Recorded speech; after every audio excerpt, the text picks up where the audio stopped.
Njagala n'okutegeeza munnaffe mwami Bobi Wine nti neesumba nnyo okujja mu ghetto okulaba.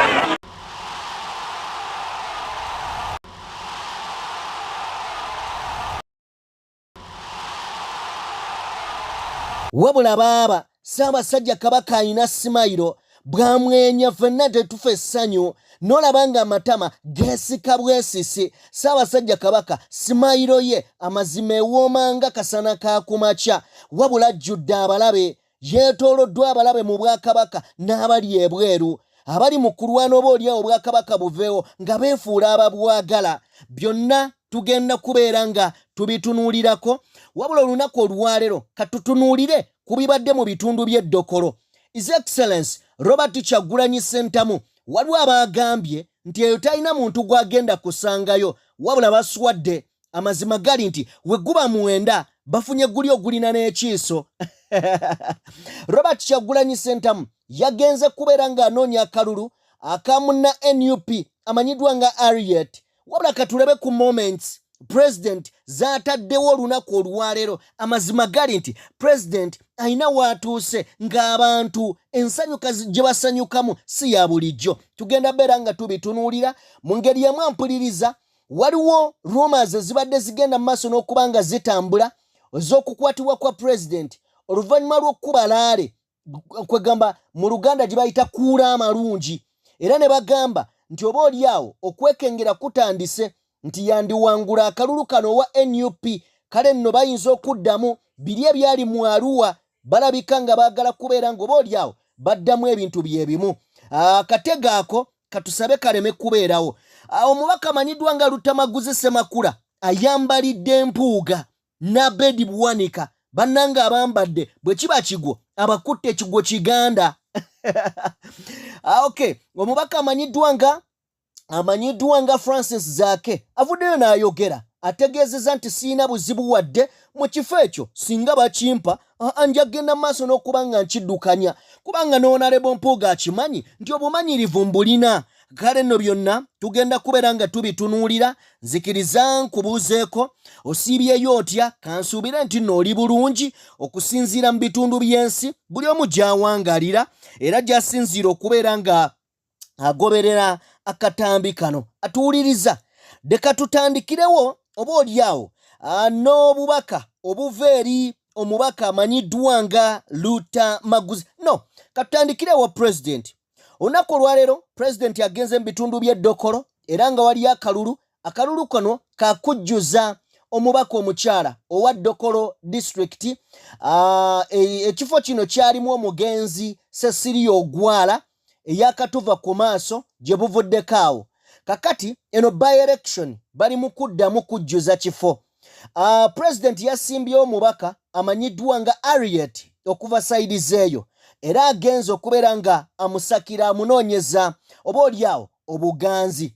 Njagala katono nnyo tulabe ku mbeera ebaddewo. Ababaka bangi bawerekeddeko naye era bakipingamiizi be tumanyi bo tebazze, naye ababaka ababaddewo njagala nnyo akakyala ke bayita Goleti Namugga.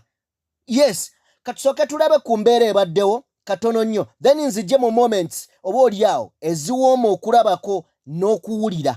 Musizza ndowooza mukiraba Dokolo akutte faya wano we tuli. Pulezidenti waffe yawangulawo 100%. Tuli mukulabisa Museveni nti yabba obululu bwaffe amanya nanoni alisa omuzaganya mpitira Namugga wana leba Namugga jangu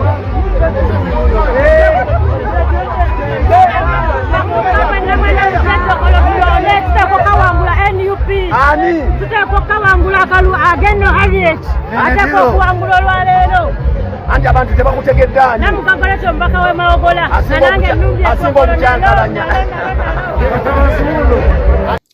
Okay, Robert Kyagulanyi Ssentamu nga bwe tukimanyi nti mukulembeze wa ggwanga, amazima ebirungi byabikola ne kisigala eri ow'omutima omubi, ow'omutima omunafu okutandika okuritisayizinga n'okujajinga.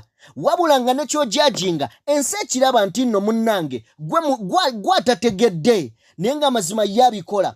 Mu kutambula okwo ayimiridde abantu beeyo banywa nnyo amalwa. bw'atyo n'agenda ku nsaka y'amalwa. Omanyi kye kitegeeza okubanga otuddawo ku nsakayo president n'ayimirira n'agamba kanzije n'asikako omumiro. Kakati nakikoze mu bitundu byeno. Katulabe embeera eno ebaddewo nga asikako.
Okay, oye ye Robert Kyagulanyi Sentamu. By the way, ebintu ebyagaza abantu si bingi.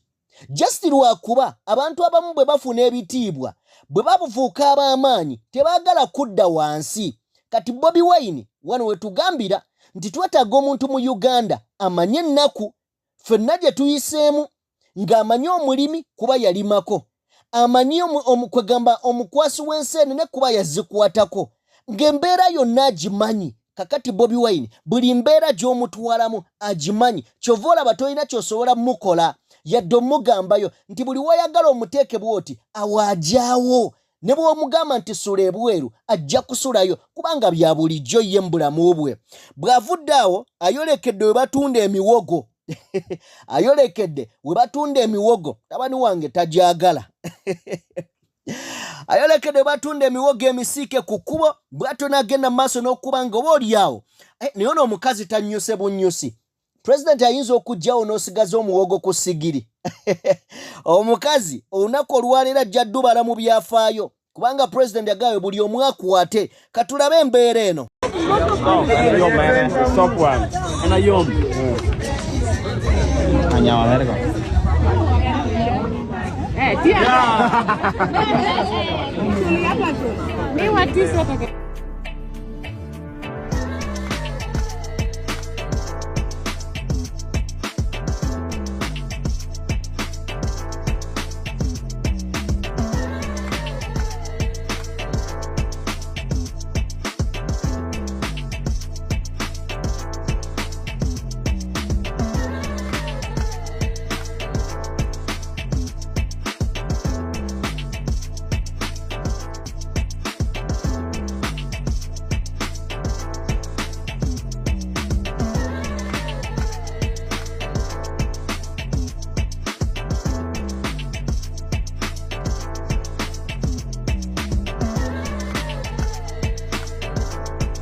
Okay, kale katutandike bwe tutineka na katambi akalala.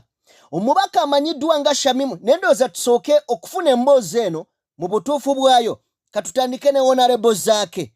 Honorable zaake olunaku olwaleero ffenna tumanyi ebiri mu NUP nti omukulu ekibiina kyamuggyako omukono Mathias Mpuuga era ne kimuwandiikira ekiwandiiko officially ekimugoba ku bwa commissioner mu parliament.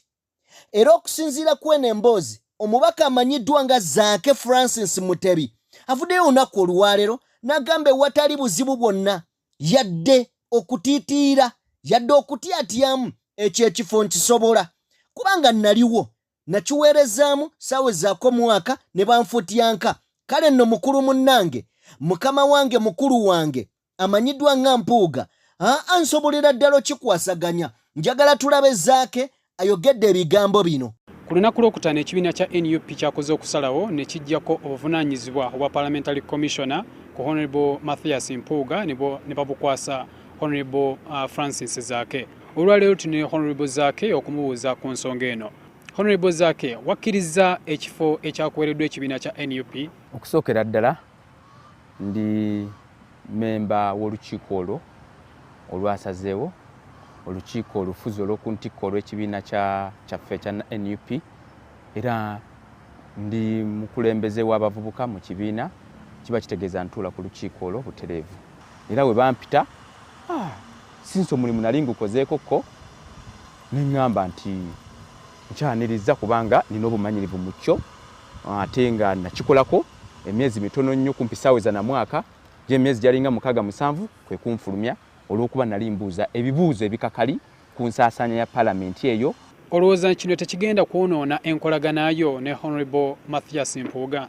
Nali naye mu komishoni yemu era ng'amanyi bulungi nnyo obusobozi bwange. Nsuubira era singa yali mu lukiiko olwo naye yandibadde omu ku baawagira okuba nga nsobola okuba nga mbeera omuntu asobola okuba nga nsobola ekifo ekyo kuba nali ntula naye munda yali amanyi engeri nali nkolamu omulimu gwange era naye yandimpagidde bulungi nnyo era simanyi nti asobola okuba nga agamba nti ti ate Zaake munyigidde nnyo. Sisumusuubiramu kubanga y'omu ku bantu bendabye nga njigirako ku bintu bingi nnyo so simusuubira kubanga ate enkolagana yaffe yonooneka wabula kye musuubiramu kiri kimu kukola kintu ekya kisajja kikulu okulaba nga naffe tumuyigirako nti ensobi weebezze omuntu ogikkiriza n'osobola okugenda maaso nga bwe yagikkiriza.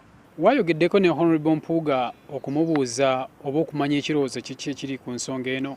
Nze ng'omuntu we musangira era nsobola okwogera naye era na wano wennyini nsobola n'omukubira essimu yange gyakwata amangu ddala era mmanyi nti tujja kuba twogeramu mu mbeera yonna kuba tulina ebintu bingi ebitugatta tuva mu kibiina kyekimu ffenna tuli Baganda ffenna tuli Bakatuliki ebitugatta bingi nnyo ate nga nze kumpi andabanga mutabani we. Singa Honorable Mpuuga agaana okuva ku kifo kya Commissioner ogenda kuzzaako ki? Sikisuubira kubanga agaana naye kusinziira ku bigambo bya zaayogerako emabegako awo nze ndowooza asobola okwekuba mu mutima n'akola ekintu ekituufu ekirina okuba nga kikolebwa kubanga yakkiriza ensobi nti ensobi yaliwo era ensobi n'agyetondera kakiba kitegeeza omuntu oba okkiriza ensobi nga ensobi wagikkiriza nga weeri oba olina okukola ekintu ekituufu naye wabanga agaanye nze ndowooza tuba tulina okulaba nga tutuula ne tugonjoola ensonga eyo wadde baatuula ne bigaana naye nze ndowooza wakyaliwo omukisa omulala okulaba nga tugonjoola ensonga eyo. So bino byonna olowooza birekawa ekibiina kya NUP nga tugenda mu kulonda okwa 2026? Nze kye ndowooza bannayuganda kati balaba ensonga lwaki engule yatulema okwambala 2021 bamanya muffe bennyini tubadde tulinamu embeera ey'okulabanga nti mulimu bannaffe abadde batulemesa okubaako bye tukola. Nze NUP ngimanyi ng'ennyanja buli kintu ekiratali kiramu nga kifu kidda kungulu. Kati essaawa ya leero bannayuganda bagenda tutuuka ekiseera balabe ebifu biriwa mu NUP bidde kungulu tubijjemu ennyanja ebeere nga njerufu twambale bulungi nnyo engule. N'essaawa ya leero Pulezidenti Kyagulanyi handiseewo essuula empya okukola ekintu ekituufu mu kiseera ekituufu era kino kye tulaba ekiseera ekituufu era we tuyingira 2026 enkyukakyuka egenda kubaawo nga y'amaanyi era tulabe nga omulamwa gwaffe tugusigalako ogw'okukyusa obukulembeze nga ne tutuuka wadde ne mu kalulu. Okay, bwe tuba nga tuvuddeko ewa Zaake ebyo bye bigambo bye ali wiringi era bye bamubuuzizza obiwulidde. Njagala tugende wa munnamateeka amanyiddwa nga Shamimu Malende ne wa kibiina kya National Unity Platform asobole okubako byatugamba. Bangi abavuddeyo ne boogera nga bagamba Mpuuga tasobola kuva ku bwa komishona. Mpuuga ekibiina kyamugobye. Dr. Rina Zadriga yagobye Mpuuga. Kakati ebigambo bino bya Shamimu Malende agamba Rina Zadriga si ye yagobye empuuga wabula akakiiko aka NEC National Executive Committee ke kagobye empuuga era bya palamenti njagala tulabe akatambi kano akashamimu Malende twongere okunnyonnyoka ensonga eno. Abantu bangi mwakubidde essimu ne mugamba Shamimu twagala oyogere ku by'okujjako NUP yawandiise ekiwandiiko ng'egamba nti Oweekitiibwa Mpuuga emugobye tulaba ng'etalina buyinza kumugoba abalala ne mugamba abalyose bamugoba abalala ne mugamba Bedouin kabagenda batandika ekibiina kyabwe buli omu ne mwogera bye mwayagadde muga Shamimu twagala oyogere ku nsonga eyo. Ekibiina nga NUP kina constitution yaakyo era ekibiina kya NUP tekinajjako Mathias Mpuuga nga kimugirako mu tteeka lya paalamenti kyamugiddeko mu tteeka lyakyo erya constitution. NUP bweraba nga waliwo akawaayiro kaayo mu constitution akamenyeddwa omukulembeze erina obuyinza okugamba nti omukulembeze oyo erina obuyinza okumuceekinga negamba nti kino wakoze ensobi n'olwekyo ffe ng'ekibiina tukuggyeemu ki obwesige. Rina Zadriga teyaggyeko commissioner buyinza bwe nga muntu wabula yabadde NEC, it was a party organ.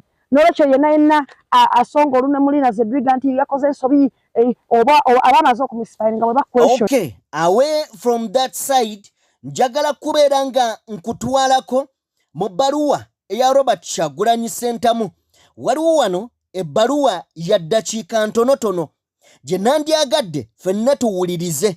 Omwami ono ayina ebintu kwegamba ayina engeri gy'asengekamu ebigambo bye nga biwooma binyuma okuwuliriza bya makulu ate nga biyigiriza. Njagala tuwulirize ebbaluwa eno bwe tuvaayo twolekere Honorable Lutamaguzi Ssemakula. Eno y'ebbaluwa yange ey'okuna ey'olukale eri President wa National Unity Platform His Excellency Kyagulanyi Ssentamu Robert. Nkulamusizza nnyo Mr. President, kansuubire nti ebbaluwa yange ekusanze oli bulungi. Naffe gye tuli eno tusoloppanya tunyeenya mitwe ng'endiga etenda enkuba ebigambo oluusi bituggwako. Nze Maseruka the Poet, omutontomi, omuwandiisi era omuzira mu bazira. Ng'abantu bange abatumye nze okukulaba nsinzidde mu constituency y'Ebamunaanika mu disitulikiti ey'Eruweero. Kwebaza emirimu gy'oweereza eggwanga ku mitendera egy'enjawulo egikufudde ekyokulabirako eri abatakabanizi b'eddembe ab'omulembe guno n'ab'emirembe egigenda okuddirira. Weebale kuguma n'oyokebwa omusanako n'okukubwa enkuba ne weeresa okulya amalawundi agataalika akukubana ku mukono n'osalawo oyingirira emiswiba gy'okusongwamu ennwe ng'oluubirira okuleetawo enjawulo mu nkulaakulana y'eggwanga lyaffe.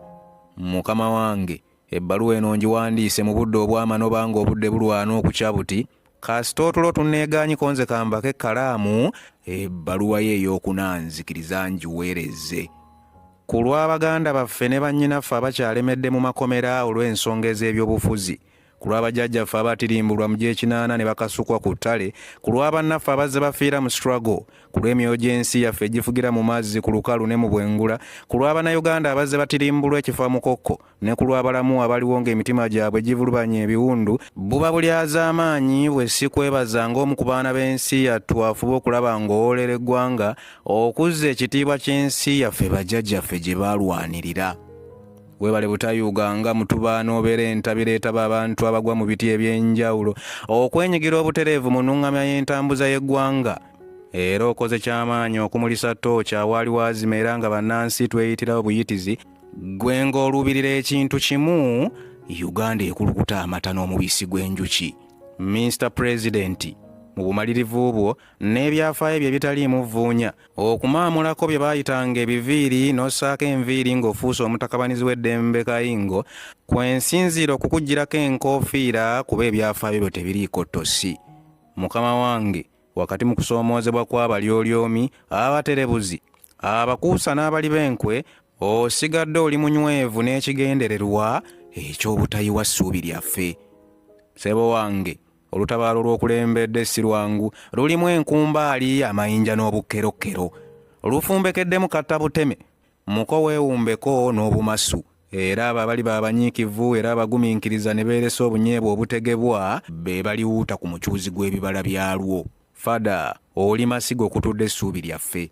Oli luzzi gwe tunaabira amaziga gaffe, oli tabaaze yakisenzikiza yaffe. ettutumu lyo y'enkwaso y'amaanyi go. Ebirowoozo byo bye byerula essuubi lyaffe bye nkusaba oleme kuddiriza oba okubaako omuntu yenna akutengula emmeeme kuba tukutaddeko amaaso gaffe.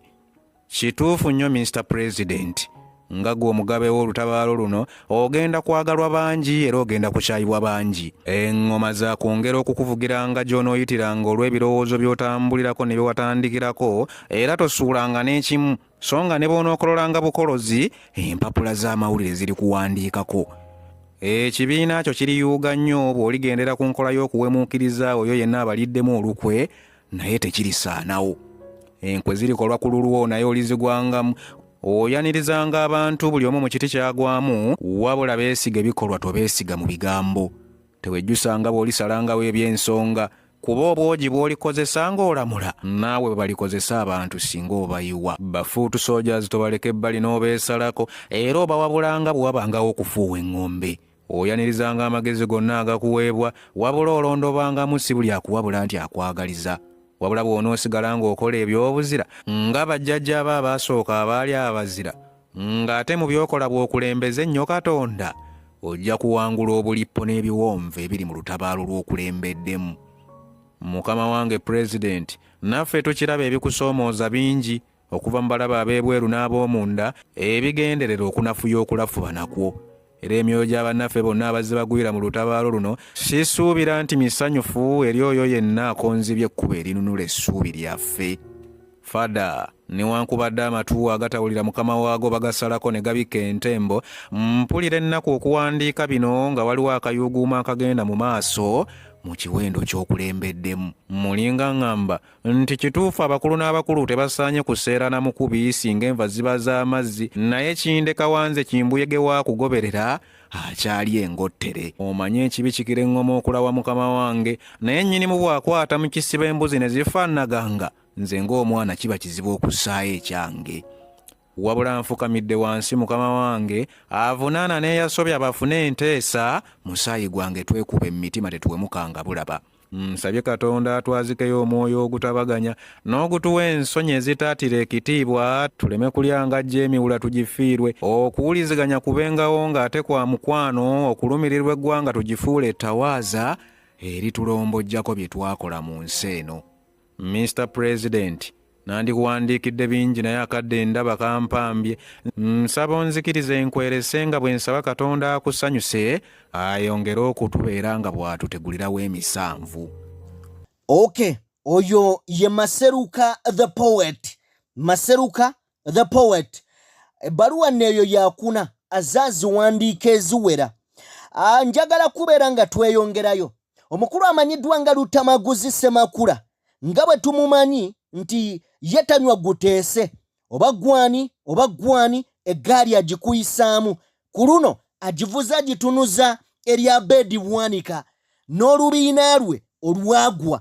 Omukulu amanyiddwa nga Lutamaguzi Ssemakula ebigambo bino abyogedde ng'ali ku rediyo amanyiddwa nga Simba. I think Simba, yes. Njagala tubiwulirize, bikulu nnyo, saagala na byongerezaako. Oyo politics wamwe gwe mutandise okutwala emmengo mbunupu yevuma kabaka. Ebyo tebigenda kubayamba. Oyo Abedi akugamba mbunupu yevuma kabaka. Lwaki teyesimbyawo mu kabiina aka PDP? Bwe yalabanga ekibiina kivuma kabaka. Kubanga ebiseera ebisinga kabiina ke, kubanga oyo Abedi yali mu kabiina ke nga tasobola kuwangula yadde bwerosi. Bano ne bamuwa lwaki yesiba munupu yevuma kabaka. Anti uliriza nze kyenkugambye, kubanga ono kintu mwana muto. Mu politics ali wano buli muntu anoonya kuvunza munne. Sinnalabayo muntu gwe mugamba mbunupu ewandiika bano abavuma kabaka, tewaliiwo we kyali kiwandiikiddwa bano ne bavuma kabaka. Ffe tumanyi be mubala. Ngera bwe tulaba abamu abawogerano mu parliament. Fenga aba Buganda nengo omubuuza wali oleeseeyo motion jo ebbanga lyoludde mu parliament ekwata ku Buganda. Kakati no sebo kino njagala kukimugamba. President waffe Kyagulanyi omu kubasinga okwagala Buganda. Wa DP. Ndiriza. Nze nkugendi wa DP. Era bano abaana be mwesibako olw'ebyobufuzi byammwe bibalemeredde nga museerera mugenda muggwerayo. Musimanyi nupu yevuma kabaka. Njagala nze nkutereddeyo miliyoni yange namba. Genda ondeetere ekyo ekitabo gye bawandiika abanupu abavuma kabaka. kubanga twagala kusiba ngongo ntwale eno nsonga nkulu kubono mutabani wa bedi bwani kono ono ngatawo hona balisibako matuwe oli mukwano go bulijjo mulambe bwe muli munimi wale bannabyabufuzi ababa baseerera ng'ensi bakubye ne batandika okwekwata ku Mengo ffe tuli Baganda nze seetuma bwetu bindi musajja Muganda ne jjajja wange abadde minisita we Mengo Dr. Jakaloyo ate okwawukana kino kiwulire okwawukanako ne kubalala nze Kabaka yampa sikulu fees ng'asoma Makerere obadde okimanyi n'olwekyo kati bano boowulira bannabyabufuzi abaseerera bano ng'ensi etandise okubategeera bazze bazanye emizannyo gyabwe tewali mwana wa Nuupu bafuutu soja baffe tusinga okwasa abasajja Kabaka ekitiibwa era nze newe giba mizannyo nga wabaddewo ebiki byonna ffe tusooka okuwaayo kubanga ffe tukimanyi nti Kabaka ye Kabaka waffe era wano mu Buganda nga bagoba Abaganda ku ttaka Mwami Museveni gwowagira sebo nga bagoba Abaganda ku ttaka ffe tubadde tuyimirawo neggolooza lwaki mu budde buno batandise kudda eri mbu Nuupu evuma Kabaka mbu Nuupu y'abasiyazi ng'omugamba nti owaaye nga bw'otegedde nti Nuupu evuma Kabaka tuleetereyo ekyo ekitabo ky'olaba ekirimu abavuma Kabaka kuba sebo mukama wange nange sisobola kukkiriza muntu yenna avuma Ssaabasajja Kabaka ne pulezidenti waffe tasobola kuvuma pulezidenti waffe Kyagulanyi tasobola kuvuma Ssaabasajja Kabaka n'abaana ba Nuupu kati abo abanoonya politikisi waabwe ow'obutaala wa bulingi n'abalaba nti ensi ebalemeredde ne batandika okwekweka Mengo mbwe ekitugobeza mu Nuupu ekitugirabisa obubi mbwe aba Nuupu bavuma Kabaka teri mwana oba fuutu soja teri mukulembeze wa Nuupu asobola kuvuma Ssaabasajja Kabaka kuba Ssaabasajja Kabaka yeetabiro yaffe ng'abantu ba Buganda. Okay, oyeruta maguzi Semakula ne kino nzize nkyogera nti Obwakabaka bwa Buganda bwe bunaabeera bwakusaanawo abagenda okubanga babusaanyizaawo bagenda kubeerera abo abeeyita Abaganda dwaki beefudde ababwagala ennyo naye ng'ate babuyitirako kufuna nsimbi na bya bugagga byabwe beeyagaliza bweyagaliza so si kuzimba Bwakabaka bube strong Obwakabaka buddemu bufune amaanyi gaabwo Obwakabaka bube nga busobola okuyimirirawo n'okweyimirizaawo bo babala nsimbi na kuumira oyo ate abukijjanya okusinziira ku mubaka amanyiddwa nga Lutamaguzi Semakula asinzidde wano ku mukutu n'agamba nti Obwakabaka bano bagenda kubuzzaayo mu mulembe omukadde ebigambo bino nabyo tubiwulirize kubanga bikulu ate tubikwate kubanga bano abajja batambula mu Simanya Kabaka Ssaabasajja Kabaka Obwakabaka bano abamu balabe ba Bwakabaka Buganda eriwo eryo olw'ensobi ezaakolebwa mu biseera bya Beni Kiwanuka omuntu abagamba nga wano basajja mmwe muzannya n'Obote Beni Kiwanuka aleese enkola egenda okuyamba Uganda ne Buganda Beni Kiwanuka tasobola nakufukamira wano ani anaamuwagira ne mugenda n'Obote kati mulabye bye twakungula ne mukwano gwammwe Obote n'olwekyo ebiseera bya leero tetugenda kukkiriza bukundi buno bugenda kuzanyira ku Kyagulanyi bino dulize byange nga bwe mwazanyira ku Beni Kiwanuka ne mutunda Buganda ne Uganda twali badde wala nnyo singa mwawuliriza ebigambo bya Beni Kiwanuka ne mwawuliriza by'Obote era uzanyo Dr. Bobi Obote n'akomawo n'abasasula ebyo bye yabasasula ffe waffe eruweero tubala buwanga n'olwekyo essaawa ya leero sebo kana akafo ke mwogerako akakomisona oba mutafuta mateeka ki ffe wano mu Luganda tulina olugero olugamba okugjako abamu nga mwetuuma mannya tuba tulina abeetuumya amannya mangi ate ne mutweteekamu ate ne mwefuula nti mwe Baganda ennyo osinga Abaganda Omuganda agamba nnyini kakomo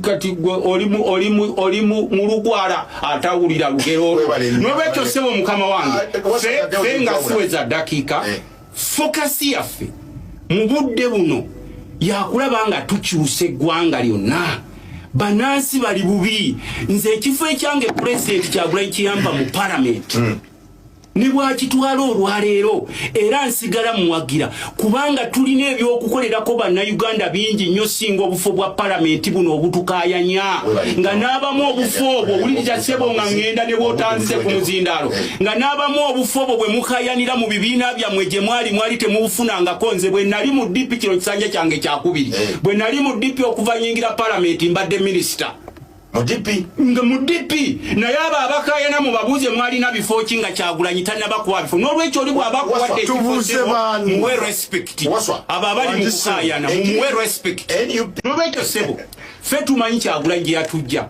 mu biro bino singa Kyagulanyi abadde taliiwo ku basajja bano abazannya ddiiru z'ebyobufuzi ng'abamu badduka mu bubiina byabwe nga baakonerayo nga kati ono Abedi Bwanika gwempulira abamalira obudde lwaki teyeesimbirawo mu kibiina kye kya PDP simanyi faabe masaka ate ye eri abasajja abava lumu nawulira oyo omusajja Gasumba oba omumanyi Gasumba nga oyitawo emisinde ne Katikkiro Mayiga nembuuza bano abasajja baawa nti be Masaka nempulira mbidde nga naye avaayo agamba simanyi higi haga ng'era balina oyo mpuuga higi haga nembuuza baawa nti be Masaka kati ne bano ba Abedi Bwanika nempulira omusajja ow'e Masaka era sibamita Lwasa ono omusajja Lwasa simanyi atambula ng'oyo simanyi Lwasa nembuuza waawa nti w'e Masaka n'olwekyo twagala okubagamba mu ab'e Masaka oda Uganda nene okusinga ku bufo buno obubalwanyisa oyo gwe muwulira nti no mumulumirirwa nnyo bamukyusizza mumukolera ekibiina musobola n'okutandikawo gye bayita Masaka Political Party. Okay, oyo Yerutamaguzi Semakula amazima gali nti teyeerya ntama buli kyayagala akyogera nga bw'ayagala kibeere. Njagala kubeera nga nkuzaayo mu bitundu by'e Dokolo. President bw'atuuse eno ayogedde ebigambo ebimu ebirina okuzuukusa abantu b'e Dokolo. Abategeezezza nga bwe batali baavu olw'ensonga bayina eby'obugagga era bayina ekibafuula ekyetaagisa kyonna okufuuka abagagga. Naye olw'okuba omuntu omu eby'obugagga by'eggwanga yabyezza kitadde abantu b'e Dokolo okubeera nga baavu mu bwavu obutagambika. Era asinzidde wano n'abagamba nti kye kiseera nga tulwana okuggyako dictator tusindike abantu mu palamenti abasobola okuzoganya okuviira ddala mu palamenti. Bw'ebeera nga palamenti yeteesebwamu ebintu eby'enjawulo twetaagayo abantu abalina emitwe emigumu abatagenda kuwuliriza dictator okusobola palamenti eyo ogiyingizaamu ebyo ebyaffe bye twagala bategeere. Oba oliawo Robert Kyagulanyi Ssentamu asinzidde wano n'abakalaatira n'abasuubiza nti singa baneesiga era ne bawagira NUP neetuuka ne mu buyinza tebagenda kuddamu kulaba ku bwavu era tebagenda kubeera baavu yadde n'omulundi n'ogumu. Ebigambo ebyo abyogedde ng'asinziira Dokolo gye bakubye olukuŋŋaana olumenye ebitooke. Enkuŋŋaana za NUP zonna zizitoye nga bw'oziteeka ku minzaani ne za NRM nga bwe zitambudde. Y'ensonga lwaki njagala nkugambe tewali mawulire gonna g'olabye nga balaga olukuŋŋaana lwa NRM. Lwaki? Batidde okuswala nti oba oliawo balaba batya nga batwefumbiddemu busimanya muwoozi yagenze maaso n'okuba ng'ajjuza abantu e Masaka be baasombodde okuva mu bitundu by'eggwanga eby'enjawulo. Eno kibalidde Kyagulanyi nga yakakomawo mu ggwanga amasannyalaze akomyewo nago. Ono ndowooza ye nannyini masannyalaze ago mazima. Okay, mu ngeri emu ebyo nga bigenda mu maaso waliwo ebigambo ebitandise okutambula. Mujjukira embeera eyatuukawo mu Arua nga bakwata His Excellency balyoke bamukukunule mu hotel nga bagamba mbu akubye emmotoka za General Museveni amayinja.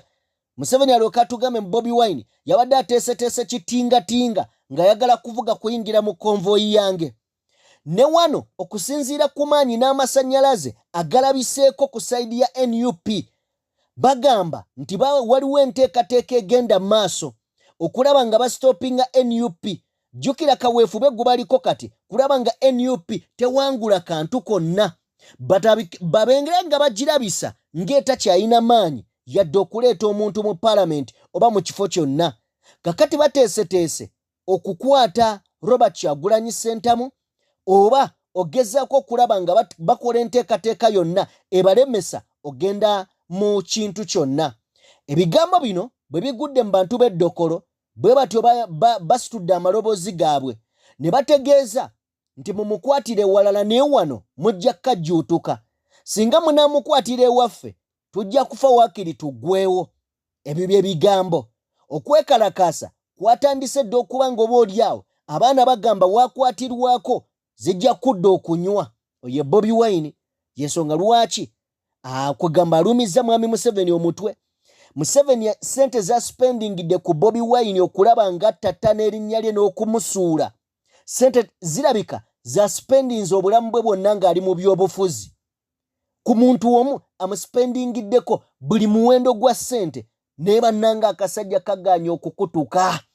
Kaganya okuva ku Hyundai, aguze okuva mu b'omu kibiina, aguze radio ne TV stations e Uganda, aguze ba politician e Uganda, aguze buli muntu mu Uganda, aguze abayimbi. Genda e Masaka olabe ekyabaddeyo. Abayimbi bonna boyinza okugamba ab'eggwanga bonna, boyinza okugamba ba top artist babaddeyo wamuwozi. Naye omusajja atambula ogu one man army najja n'abajojobya n'abakaabya ng'ebyana ebiwere n'abakaabya nga bye bammya amabeere.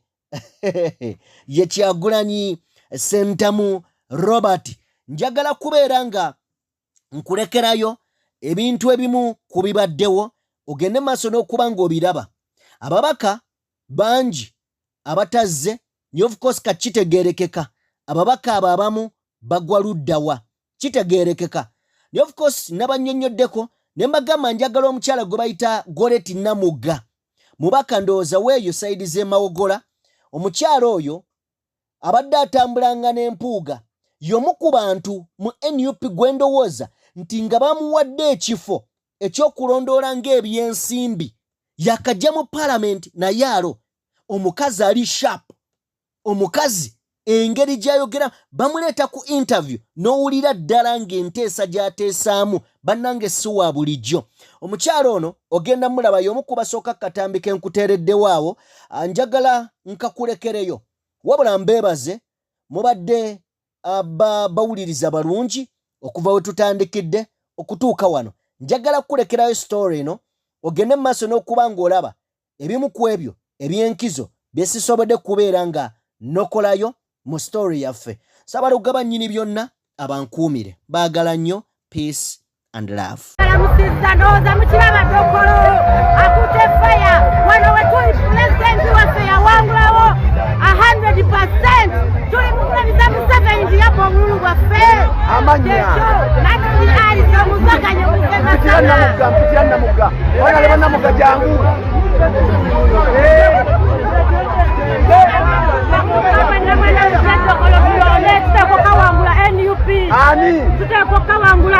agenda Harriet ateko okuwangula olwaleero anti abantu tebakutegeddaani namugagolete omubaka w'emawogola nanange ennumbi asinga obukyankalanya jangu obuuze ku bantu gyendi mukulu munnange onalebo Katabaazi ng'ontwala e Kalungu oli otya tuli wano kulaba nti Dokolo naye tukiwamba ekintu masivu nga bwe mulaba so kati tetwagala abantu kuma kalulu kaffe ate neeno banunulwe bonna bonna abaliyo oyinza okugamba mbu waliwo aba opposition bangi naye opposition eriemu NUP okujjako bano abagizungirazungiramu abaagala ogitabula ate tubalaba mpa omukazi nakintu check 1 2 1 2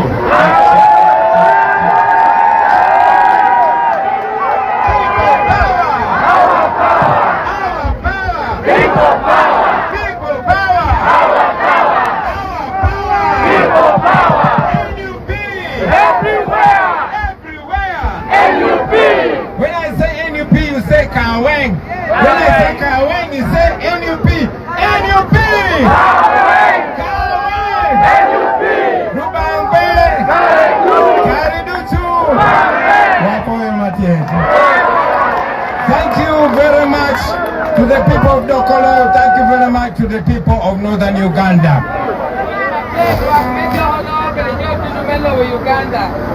To the people of Northern Uganda, thank you very much for giving us Dr. Lina Zedriga.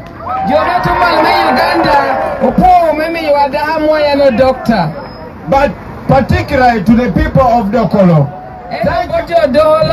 thank you very much. Thank you very much for welcoming us today. But thank you very much in a special way for giving us this honorable leader, our comrade Harriet. Thank you very much. Opoyo memi uro dahali na berry honorable Ariet again on Nenidiro. For me, I have a special respect for women because I was brought up by my mother.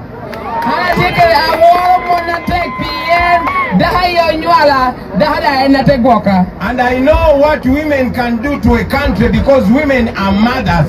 They love and they don't look after themselves but the children that are coming after them.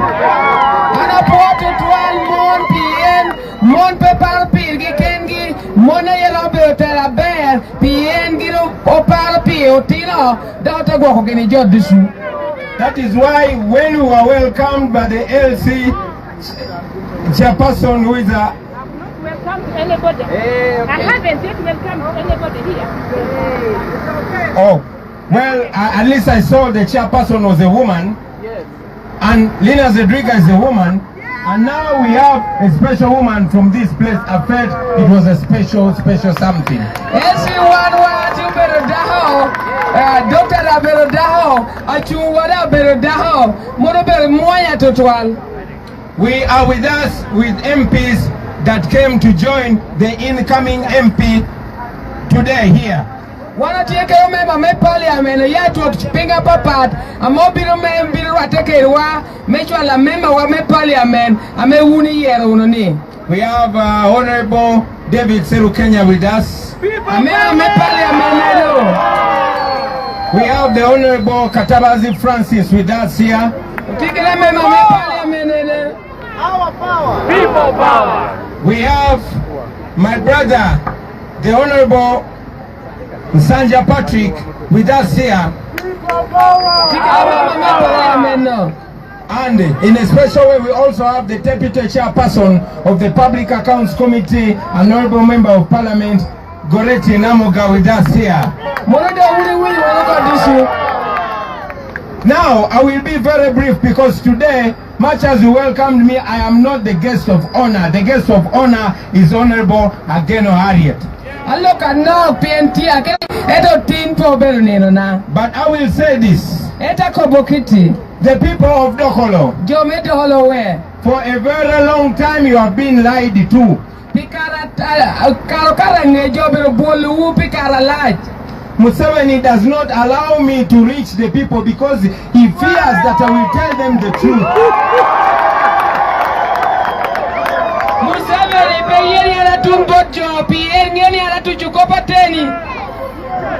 He has bought everybody but he has failed to buy me. He has silenced everybody but he has failed to silence me. And that is why I am asking you to also send somebody who we believe will not be silenced by Museveni.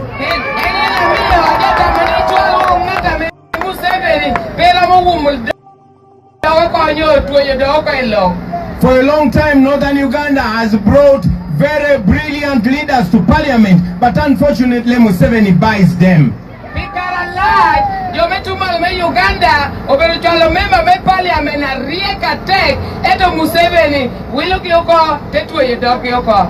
When I was a young boy, I used to love Norbert Mao, and some of us came into politics because we admired people like Norbert Mao.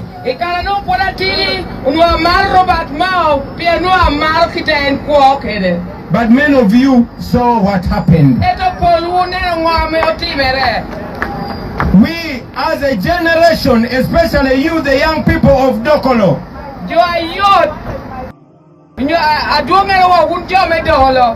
you have a duty to show Uganda that not everybody from this place can be bought off.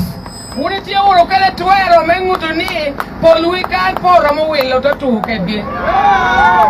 I came up, I told you that I cannot do this alone. That is why we requested the people, especially young people from all over Uganda, for every region, all of you, you can become Bobi wine in your area.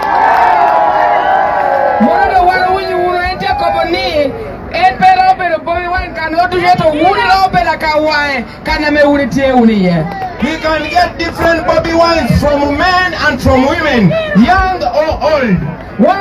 Bobi wine, we can find different Bobi wine from different religions. We can find different Bobi wine from different tribes.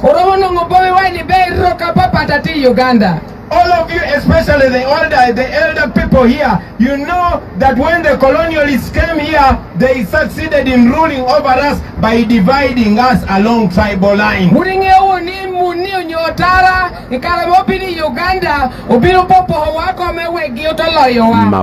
Even Museveni is working like a colonialist because he divides us along tribal lines.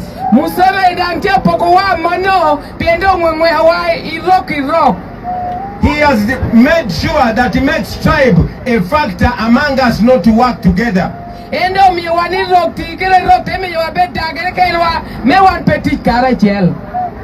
Now, I want to tell you, especially you, the young people, that our problems do not differentiate what tribe you come from or what religion you're coming from.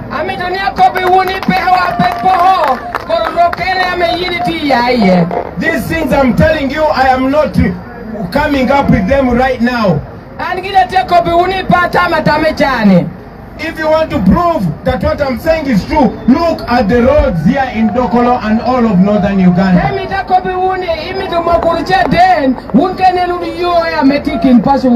Look at the hospitals here in northern Uganda. Look at the schools here in northern Uganda.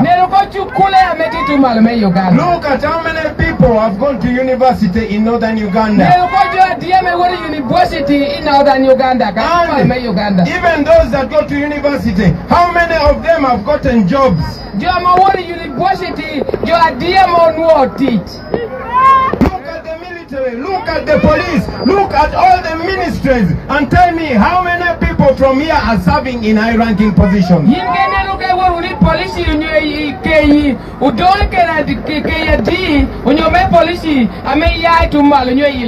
Look at how much of your land is being given away by the Balal to the Balalos.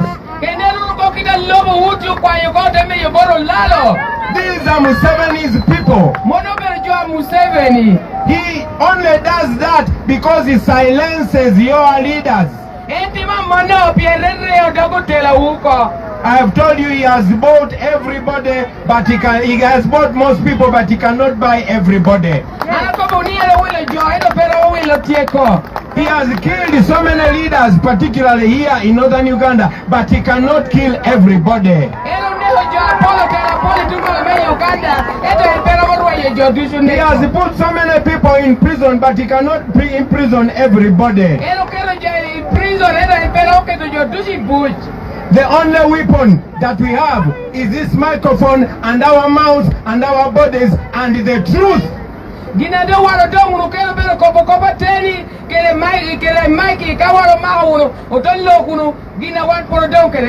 So now that I have this opportunity today,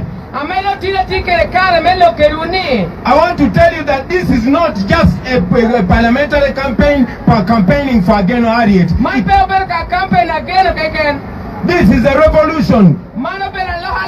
I just want to open your eyes, young people of Dokolo and northern Uganda. We have to get the second independence. That is the only way we are going to change the future of these young boys and girls that are looking at us right now. Right now I am speaking to you while looking at the senior citizen, the father of our honorable member Ageno Harriet right here.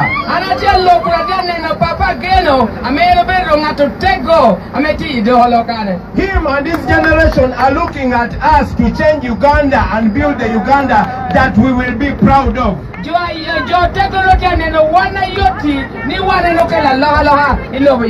You are not going to be a young man or woman forever. Think about your children. Think about yourself when you're 50, 60, 70 years. Where are you going to get the treatment that you will need at that age? What schools are your children going to go to? Are you ready to be a slave in your own country? The answer should be no. But how do we do that? We only start by choosing the right voices to speak for us.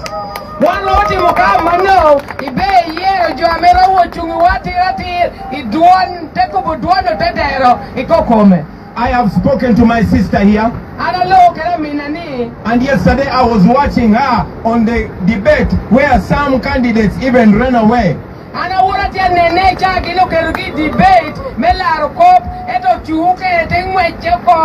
And I was convinced that we have the best of Dokolo.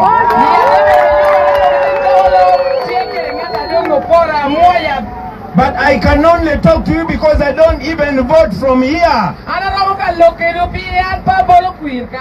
The power is all yours, ladies and gentlemen. You have a choice. You have an opportunity to start with this young lady so that she can inspire other young women and men. And we can take the fight to parliament. Do you know what parliament has become? It has become a gang, a den of thieves. Even some of the people that go there when they are good people, Museveni compromises them. We need to stop that by taking new blood every time. I can go on and on and on, ladies and gentlemen. But I want my sister to speak to you in her language.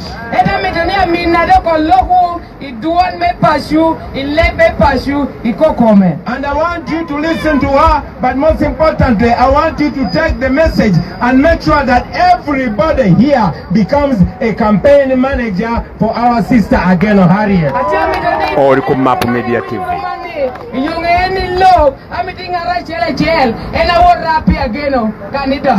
I know that the regime that Museveni wants you to give up on elections. That is why they keep rigging elections, they keep arresting people during elections. But don't give up on elections, because it is elections that have made Museveni naked in the whole world.